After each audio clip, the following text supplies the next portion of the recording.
सभी चीज़ों से जो है साइबर क्राइम हो रहा है, डिजिटल हाउस अरेस्ट हो रहा है।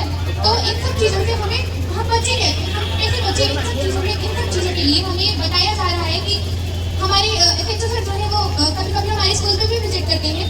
सर जब भी आते हैं तो हमें कुछ नया बता के जाते हैं, मतलब कुछ ना कुछ ऐसा होता है जो हमें लगता है कि हाँ ये यूनिक पॉइंट है जो हमें आज मिला है। इसलिए अगर हमारे एसएचओ सर हमारे स्कूल पे आते हैं तो हम जरूर उनकी बातों को ध्यान से सुनते हैं। सर जब भी आते हैं तो एक बात हमेशा बोलते हैं, सर क्वांटम कंप्यूटर की बात करते हैं। और हम लोग को जब भी आते हैं क्वांटम कंप्यूटर के बारे में नई चीजें बता के जाते हैं। तो क्वांटम कंप्यूटर ही नहीं, क्वांटम फिजिक्स हो गया, क्वांटम कंप्यूटर हो गया, थ्योरी हो गया, बहुत सारी चीज़ों के बारे में सर हमें बता के जाते हैं। और जिस चीज़ के लिए जो उनका मेन मोटो होता है उसको सर इस तरह से रिप्रेजेंट करते हैं कि ऐसा लगे कि सबको समझ में आ जाए, चाहे कोई छोटे से छोटा बच्चा बैठा हो या बड़े से बड़ा बैठा हुआ हो, सबको समझ में आ जाए।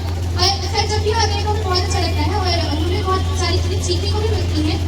और एक बार हमारी क्लास को प्रैक्टिस में हमारी पूरी क्लास को बुलाया गया था थाने पे। वो मेरा पहला टाइम था, मैं विजिट पे गई हुई थी, थाने पे बुलाया गया था। तो वहाँ से हमारी क्लास से 3 लड़कियों को निकाला गया था।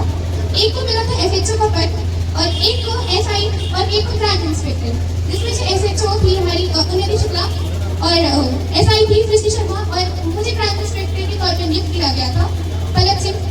तो सर ने हमें बहुत सारी चीज़ें वहाँ पे जितने भी वेपन्स होते हैं, एफआईआर रजिस्टर से दिखाई थी कैसे क्या क्या लिखी जाती है।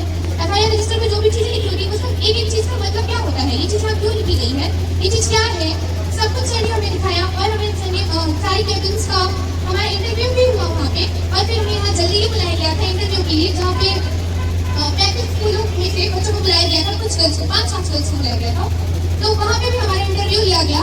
इससे भी हमें बहुत सारी चीज़ें सीखने को मिली, मतलब ऐसा लग रहा था कि जैसे हमको एक आईएएस या आईपीएस का इंटरव्यू दे रहे हैं। इससे हमें पता चला कि हाँ इंटरव्यू में होता क्या है, कैसे होता है इंटरव्यू। वहाँ आपकी पर्सनालिटी देखी जाती है, आपका नॉलेज देखा जाता है, आपसे वहाँ पे साइकोलॉजिकल क्वेश्चन किए जाते हैं, जिसका हम लोगों ने बहुत अच्छे से आंसर दिया। और सर ने बहुत अच्छे क्वेश्चन हमसे दिए थे जिसमें